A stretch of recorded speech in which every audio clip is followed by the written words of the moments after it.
ఎన్నికల ముందర ముఖ్యమంత్రి గారు ఏం చెప్పారు? నాకు కులం తెలీదు, మతం తెలీదు, పార్టీలు తెలీదు అన్నాడు. ఇప్పుడు ఏకంగా కులం, మతం, ప్రాంతం, పార్టీలు వాడి మన మధ్యలో చిచ్చు పెట్టడానికి ప్రయత్నిస్తున్నారు. బీసీ సోదరులకి రావాల్సిన 27 సంక్షేమ కార్యక్రమాలు ఈ ప్రభుత్వం రద్దు చేసింది. స్థానిక సంస్థ ఎన్నికల్లో వాళ్ళకి రావాల్సిన 10% రిజర్వేషన్ కట్ చేసిన వ్యక్తి ఈ జగన్. అంతెందుకు 27,000 మంది బీసీల పైన దొంగ కేసులు పెట్టి జైలు కూడా పంపించిన వ్యక్తి ఈ సైకో జగన్. బీసీ సోదరులందరూ ఆలోచించాలా. ఎన్నికల ముందర ఈ జగన్ ఏమన్నాడు? బీసీ సోదరులు బ్యాక్వర్డ్ క్లాస్ కాదు, బ్యాక్ బోన్ క్లాస్ అన్నాడు.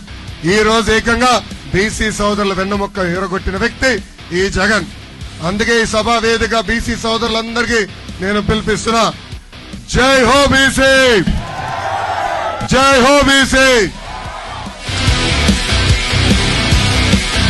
లారీ డ్రైవర్లకి, ఓనర్లకి నేను హామీ ఇస్తున్నా, 2 నెలల్లో ఓపిక పట్టండి. భారతదేశంలోనే అతి తక్కువ పన్ను ఉండే విధంగా చేసే బాధ్యత మన ప్రభుత్వం తీసుకుంటుంది. కొత్తపడిన జూట్ మిల్ మరీ తెల్పించే బాధ్యత మేము తీసుకుంటాం.